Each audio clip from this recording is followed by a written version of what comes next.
Remue ménage.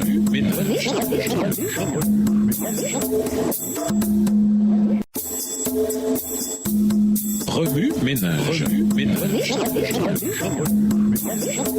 Bienvenue dans votre émission. Remue ménage. Nous voilà à la leçon de jeudi. S'impliquer, ne vous découragez pas. La foi, celle qui est agissante par la charité qui purifie l'âme, n'est pas une simple adhésion à la parole de Dieu. C'est la reddition complète entre les mains du Sauveur de notre cœur et toutes ses affections. C'est par le moyen de cette foi-là que l'âme est transformée à l'image de Dieu. Et ainsi, le cœur qui, dans sa condition irrégénérée, ne se soumet pas à la loi de Dieu, il ne le peut même pas, trouve désormais son plaisir dans la pratique de ses saints préceptes et s'écrie avec le psalmiste « Combien j'aime ta loi, elle est tout le jour l'objet de ma méditation ». Psaume 119, le verset 97. Et la justice de la loi est accomplie en nous qui marchons non selon la chair mais selon l'esprit. Romains 8, le verset 4. Plus vous vous approcherez de Jésus, plus vous vous rendrez compte de vos lacunes, car votre vision spirituelle sera plus claire et vos imperfections offriront un contraste de plus en plus frappant avec la perfection de sa nature. C'est la preuve que les charmes de Satan ont perdu leur puissance et que l'influence vivifiante de l'Esprit de Dieu vous tire de votre léthargie.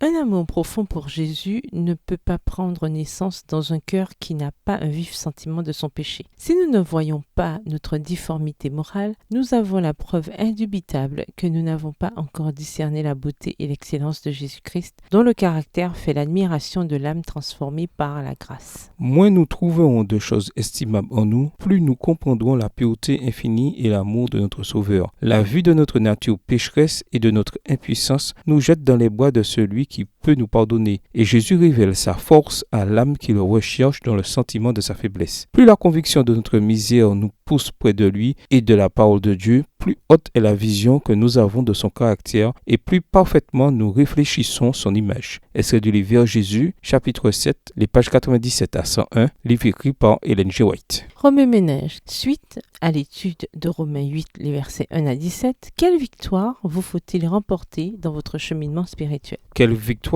vous faut-il remporter dans votre témoignage public et votre marche avec Dieu? Révisez le verset à mémoriser. En quoi s'applique-t-il à votre vie cette semaine? Au revoir. Et à demain si Dieu veut.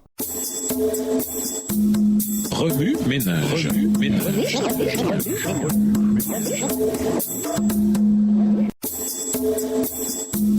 Remue ménage.